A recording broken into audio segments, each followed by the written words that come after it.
how's it going? Welcome back to Damian Reacts. I'm back with a Mr. Damian video for you guys today. 3 disturbing true college horror stories. So I went to college already, but I also work at a college, so I'm kind of scared. This is over 20 minutes. It's 20 minutes, basically 21 minutes. So I'm really curious what happened in this video. When I was in college, I didn't have any horror stories as a student, like none. Yeah, none. The only horror was the freaking classes and the assignments. That was the horror. I might eat here and there and drink here and there, so don't mind me. Starting.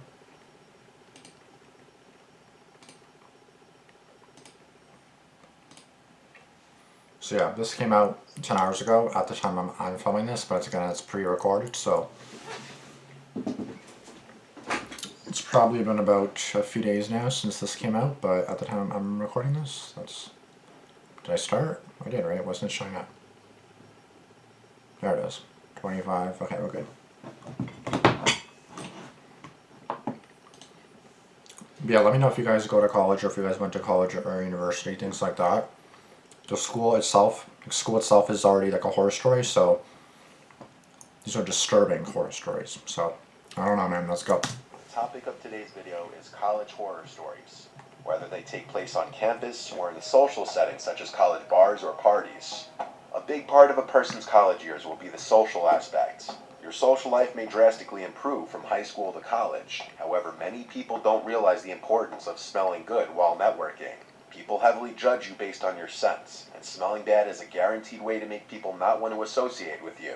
Scentbird is your solution.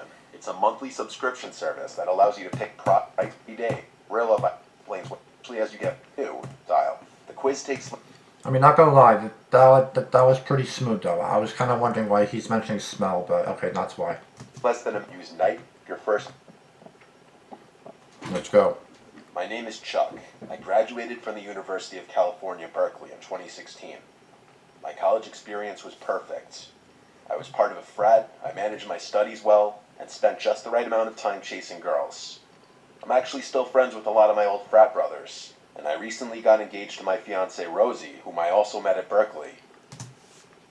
Okay, fiancé, it's not bad. Okay, let me look up what frat means, because I've heard this a lot. Like frat brothers, but I'm just like, what is that? A young man who belongs to a college fraternity and who behaves in the noisy or silly way that is thought to be typical of fraternity members. Okay. And frat boys are known for their fun and social life. Okay, so I guess just being social and shit. Okay, cool. If you had asked me my opinion of Berkeley when I was a freshman, though, I can assure you that my answer would be very, very different. What I'm about to tell you is one of the main reasons why. I was never overly ambitious in high school. The Berkeley atmosphere was extremely foreign to me, and it was weird being surrounded by so many self-proclaimed high achievers. As a freshman, I was quickly swept up into the frenzy of career development and planning the next 30 years of your life as an 18-year-old.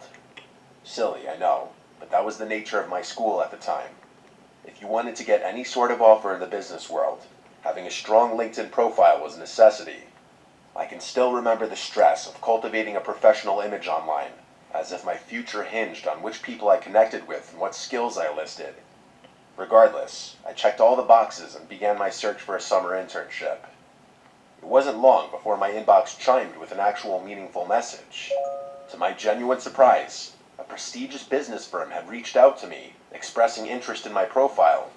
It wasn't one of those bot messages either. The substance of the message indicated that this was actually a unique message designed specifically for me. I read it over like 6 times before finally responding, and after about a day and a brief correspondence, I was invited to a first-round interview. I spent hours researching the company so I'd know what to expect come the interview. Okay, I prepped myself with all the sample questions I could find. I soon got a message from a guy named Armand Slowinski. I'll never forget that name for as long as I live. He stated that he was to be my interviewer, and naturally, the first thing I did was do some background research on the guy.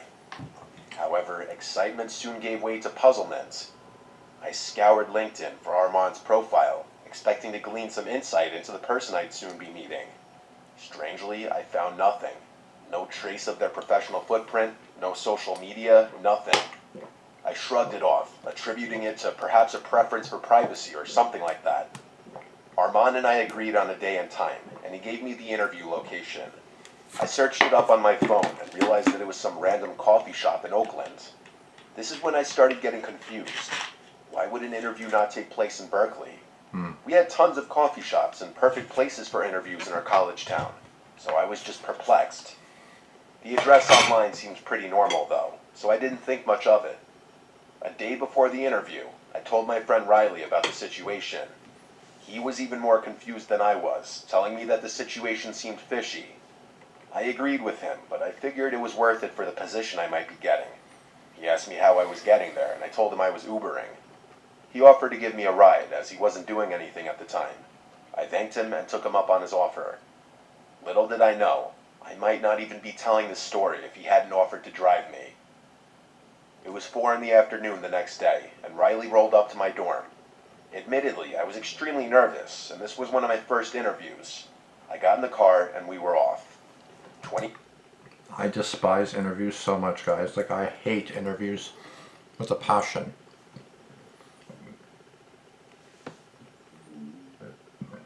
I think I've had 3 or 4. No. I've had 4 or 5, I think, right? Yeah.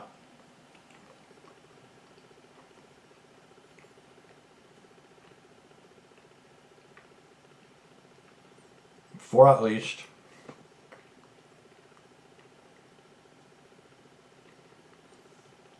Five. So the first one was a fast food place I got the job, so I was 1 for 1 for interviews, and then I had another job with my current security company. I got that job, so I was 2-0 for interviews, and I was like, okay, well, I suck at interviews, but I guess I'm doing something right. I'm 2-0. I applied for a higher position in my company, never got it, so 2-1. Applied somewhere completely different. Had another panel interview, didn't get it. 2-2. And then I applied for that position again in my company, then I got it. So 3-2 with interviews, and I got the first 2. Apparently fucked up the next 2, and then I got the 5th one. So five total interviews. It doesn't get easier. I hate them each time, bro. I literally get terrified each time. 20 minutes later, I told Riley to drop me off on the street, as I didn't want to be seen having a friend drop me off for an interview. I thanked him, and he offered to wait for me. I asked him if he was sure, and he smirked, pulling out a big bag of weed from inside of his dashboard. I laughed, then shut the door. I walked a couple minutes to the location and froze in my tracks. I looked up at the literal construction site in front of me. There was no coffee shop. Even stranger, this entire area wasn't residential at all. Like all the buildings looked closed or private. Confused, I double-checked my phone and confirmed that I was in the right location. This entire block must have been recently demolished, so recently that even Google Maps hadn't updated. I pulled out my phone to call Riley, but before I could, a booming voice rang out behind me. "Chuck!" exclaimed a deep voice. I whipped around and was met with the appearance of an absurdly tall man wearing an expensive-looking black suit. Thank God, I thought, grateful that this whole ordeal hadn't been some kind of setup. His presence was commanding, yet oddly out of place amidst the derelict surroundings. I should also note that the car he was standing next to was a matte black Bentley. He walked toward me with a confused look on his face. We shook hands, and when I asked him about the construction site, he said he was just as surprised as I was. He furrowed his eyebrows and put his hand on his chin. "You know what, why don't we find someplace else? Get in," he said, motioning towards the Bentley. He walked back to the car and shouted over his shoulder, "Shotgun's all yours." Without another word, he got in the front seat and shut the door. Excitedly, I followed. I walked around the car just to admire it a little, and couldn't help but glance into the back seat. I expected to see the beautiful leather seats that you would expect in a Bentley, but instead, my eyes met a sight that sent a chill down my spine. Lying flat on the ground, obscured by the shadows, was a man. In his hand, he held something long and metal. Panic surged within me, my mind racing with the implications of what lay before me. This was a trap. I turned away from the car and ran as fast as I had ever run before. I heard the man yell my name from behind me, but but I didn't even turn around to look. Fuck you. As I ran, I heard the one sound I was dreading, screeching tires. I shot a glance over my shoulder and saw the car turning around, pointing in my direction. I had to think quickly. There was no way I was going to outrun a car. It wasn't like I could just escape the situation. There wasn't really any open space around me, just an endless maze of streets. I could feel the terror coursing through my veins. I made it to the next intersection and faced a choice that may have decided my fate. Left or right. Logic told me to just turn left as it was closer, but my feet chose for me before my brain could. I sprinted across the street to the right and darted down the road. I knew I didn't have long, 10, maybe 20 seconds at most. As if by some miracle, one of the buildings in front of me had a fire escape that looked just low enough to jump onto. With every ounce of my strength I had, I vaulted myself upwards, grabbing onto the ladder. I had never done a pull-up in my life, but in my mind, this was life or death. I made it up the ladder and kept climbing. The Bentley whipped around the corner and stopped on the street in front of the building. I couldn't see the driver, but I knew he was looking at me. There was nothing else I could do. If they chose to follow me, I'd just have to fight. The next minute felt like an eternity. The car stood there a little while longer, and then accelerated down the street, turning left to never be seen again. I couldn't breathe. I pulled out my phone and called Riley, basically screaming into the phone about what happened. I stayed on the fire escape until he found me. I got in the car, and we sped off in silence. The aftermath of this whole thing was pretty uneventful. I sort of blocked it out of my brain and refused to talk about it, even with Riley. As far as I was concerned, it never happened. But as much as I tried, there are times, like right now, when I can't help but recall every horrifying detail of what could have been the last day of my life.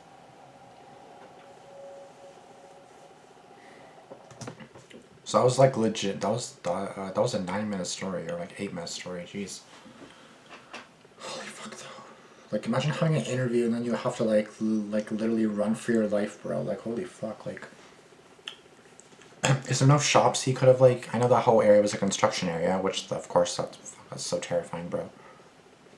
Fuck. People can be so slick with it too. Like oh. Yeah, oh no, I'm just as surprised as you. I didn't know this was like, fuck out of here, fucking bitch. Like, I hate when people are all snaky and bitchy and just so, like, assholey like that. Like, I hate people.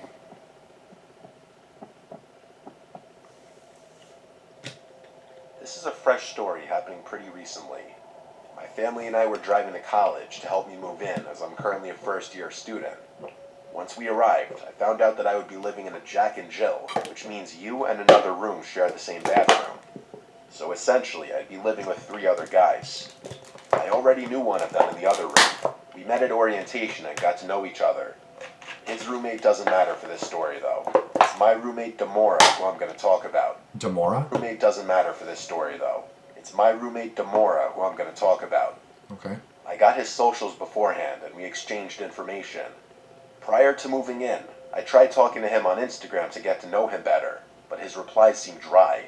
On top of that, his profile seems like one of those Discord mods that you see on Instagram Reels or TikTok. Once we moved in, I met him, and ironically, he looked like a Discord mod, except he had a skinny build around my height. He looked very pale and had a peach fuzz mustache. I tried talking to him again. His talking style matched his texting style and seemed very introverted. I feel like these beds are a little close together. He stuttered a lot and always tried to end the conversation as quickly as possible. Yeah, I stutter a lot. Are you trying to call me sus? I tried to lighten him up by asking what kind of music he listens to, but he said he doesn't, as music wouldn't fill his cup of emptiness. To make things more weird, when he set up his PS5, he immediately started gaming. It's not him gaming that's weird, it's what he does when he games.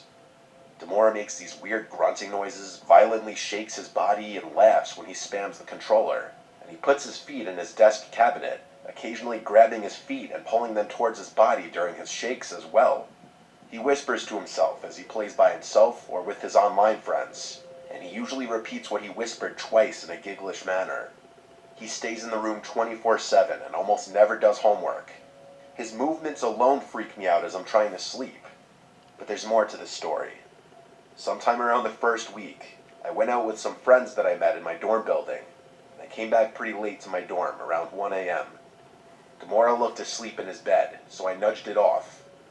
As I went to my cabinet, which was right next to my bed, I felt my arm hairs get goosebumps and felt the urge to turn around. So I did. Demora was staring right at me with a slight grin on his face. I yelped and said, "Holy fuck, Demora, why are you looking at me like that?" He laughed it off and said, "Dark time," and turned around to face the wall. This creeped me out, Dark and it time. happened, I want to say, 3 more times.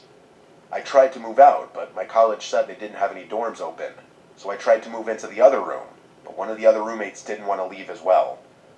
This meant I was stuck with Demora for the semester, and I just had to deal with it. About 3 months passed by, and I come back from my English class. When I opened the door to my dorm, Demora stood up in a panic, asking me why I'm back so early. This was weird, as my English class actually ended late, hence me getting back late. I asked him if he needed the room to himself, and he declined, striking some weird pose that looked like it was from some anime, and he said that I shouldn't be worried at all. I visibly cringed at him, and his statement only made me more uncomfortable. Oh, don't worry. You don't need to worry at all. You're good. You don't need to worry at all. Saying that makes me feel worried. I noticed he had a box on his desk, and when I brought it up, he told me that it wasn't important. I shrugged it off. At this time, I noticed that my iPhone charger and my scissors were missing. I asked Demora if he saw it, and he said he had it. He handed me the scissors, and as he was handing me the iPhone charger, the cable knocked his box over to me as well. The box opened, and what I saw made my heart sink. A sticky note that had my name on it fell out. Alongside this was what looked to be a see-through case. Inside of it, eyelashes, a pair of glasses, a pair of my socks, and a disposable photo of me that I took as a joke. He collected all of it up off the floor as he tried explaining the meaning of it, and I yelled at him to get out. He left immediately. I texted my RA the situation, and he told me that he was out at the moment, but when he comes back tomorrow, to show him the box as evidence so that they would have a reason to kick Demora out. So I got the box and hid it within my laundry bin.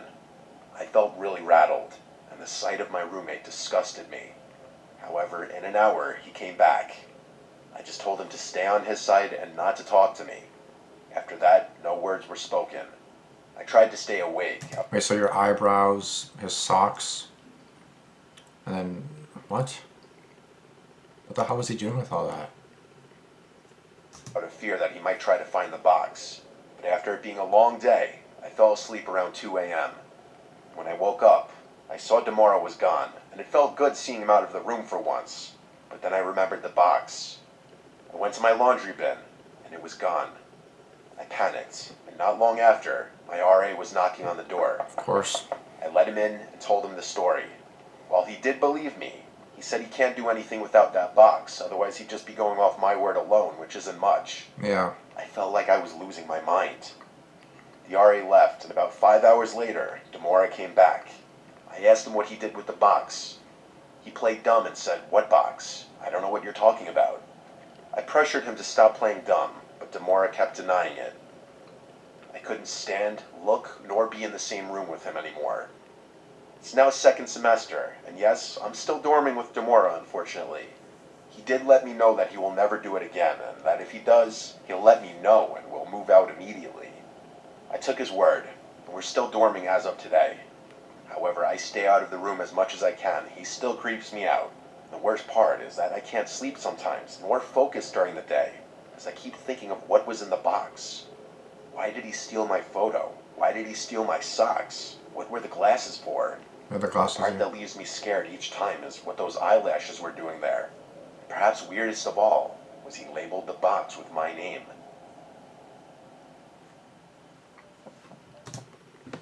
I don't even know what to say about that. Like, again, I've never had any college issues. I never stayed at my college dorm. Like, I never stayed at my college, like, residence. Because the college is like a 20-minute bus ride for me. Probably like 10 minutes one bus, 10 minutes the other bus, but obviously I have to wait for the bus and stops and everything, so it could take 30 to 45 minutes, but... So luckily I never had to, like, dorm there. So if I wasn't there, I was at home, so it was good. This happened to me during my freshman year of college in 2019. I'm graduated now, but I often think about it. And 2019 is when I started... Ow, I bit my tongue. 2019 is when I started college too. 2019. Or During Halloween September week, my college 2019. had crazy parties daily, and I often think about it. During Halloween week, my college had crazy parties daily. I attended a Big Ten school, so there are always fraternity costume parties, and even the bars make people dress up. It gets pretty wild. Lots of booze, lots of police, and lots of memories. This event happened to me on the Saturday of Halloween week. Our football team had a huge win that day, and my friends and I were going to this one particular fraternity off campus to celebrate the victory. We knew about this because one of my friends, Alexandra, was dating a guy on the team. We got to the frat party around 11 o'clock, and things got pretty crazy. Everyone was getting drunk really fast, and we were all booing the school that we beat in different chants while the music blasted. I was taking shots and dancing with all my friends, having a blast. It's critical to note that my phone had died during this time. I had given it to Alexandra to put in her purse. Later, I told my friends that I had to go to the bathroom and to wait for me by the DJ booth. We were all pretty intoxicated at this point. While I was in the bathroom peeing, I heard some frat brother in the house scream "cops" at the top of his lungs, and people started screaming and scrambling to get out of the house.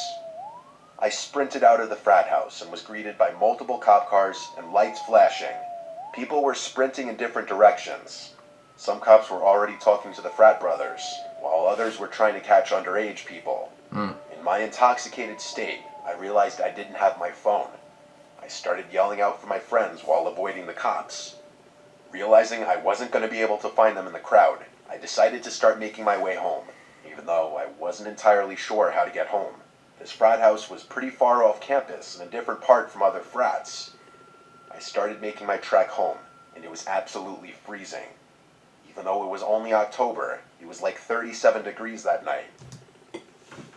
37. Hold on, I don't know what that is, cause 37 in my language is hot as hell. Because 37 degrees Celsius is what I think about. So that's freaking hot as hell, bro. 2.7 degrees. So it wasn't actually freezing, because 0 is the freezing mark. So it wasn't actually freezing, but sure, close enough. I'm still heavily tipsy, but conscious of everything around me. After a while, I knew I needed a break to warm up and hopefully sober up.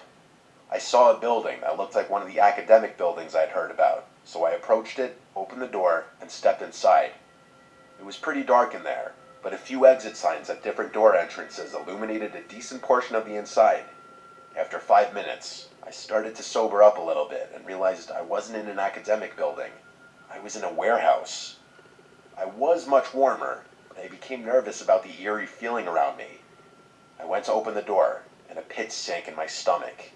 It was locked. How could it have been opened if it was locked from the inside? I started to make my way towards a door near the exit sign. I pushed it open and went through the door, expecting it to lead me to outside, but it was to another part of the building. This room was much smaller, illuminated by a low red light. There was a buzzing noise in the room from some machine. I could see chains hanging from the ceiling and steam in the room. I shit you not, it was like a typical horror movie scene. I went to turn around and go back through the door, but this door was also locked behind me. Sheer panic set through me, and at this point, I was trying not to break down. I leaned up against the wall and slid down silently, crying. This is when I heard it. A door slammed shut and footsteps. I instantly went silent and my eyes widened. I heard another door shut and more footsteps. It was getting closer to my area. I saw the door next to me, and as quietly as possible, I opened it and snuck through. I started wading through the hanging chains and the steam. I heard the door from the previous room open and the footsteps approaching, and they were big, heavy footsteps. My fight or flight kicked in, and I came near a window. With all my might, I kicked it 5 times with my foot, shattering it. This was when I heard the feet running towards the door. I had maybe 10 seconds to spare. I leapt out the window, not even realizing that the other side of the building I was now on happened to be a high drop. I fell like 10 feet out of the window, landing on top of 2 recycling bins. I pushed myself off, shocked by the impact, and looked up at the window.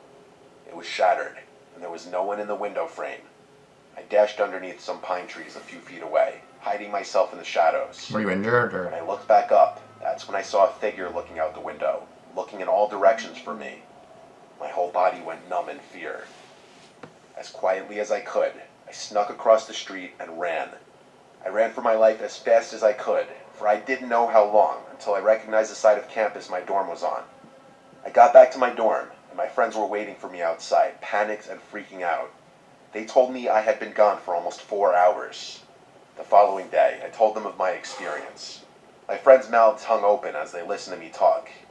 After further discussion, I discovered that it was a building that hadn't been used in several years. The pit in my stomach hit me again. Whoever was in the building wasn't a cop. He wasn't night security. This was some random person after me. It still makes me sick to this day. If I hadn't been more quiet or thought as quickly, I could be dead.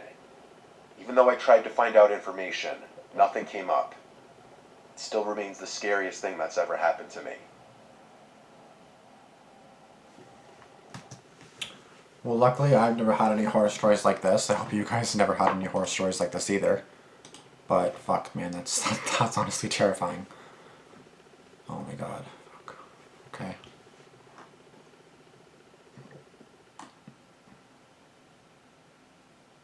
Exactly. Ain't nothing scarier than seeing a 45 out of 100 on a final. I can understand how terrifying college can be, but at least you can smoke it on campus. You look at Discord mod. To find the second story is still dormant. Yeah, Demar's the scariest part. There's no way he's not gonna try something bad before the. Yeah, exactly.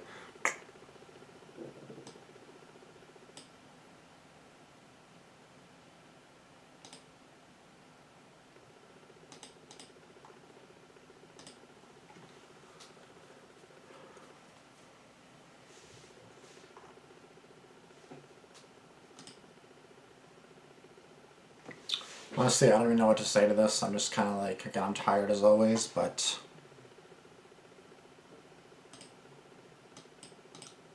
that part, frickin' Riley.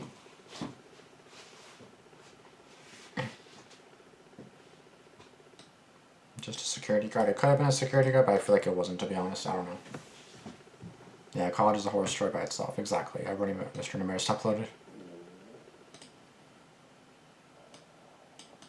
Honestly, I love Mr. Hammer, but again, the thing is, I can't just like listen to it while sleeping.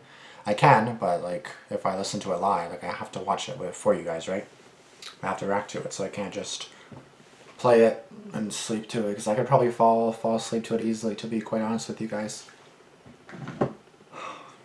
But yeah, that's that. If you guys enjoyed this video, please be sure to give it a like. Comment down below what you guys thought of this video. If you guys had any horror stories, things like that, let me know. Subscribe and turn on post notifications as well, and I'll see you guys in the next video. Deuces. Peace.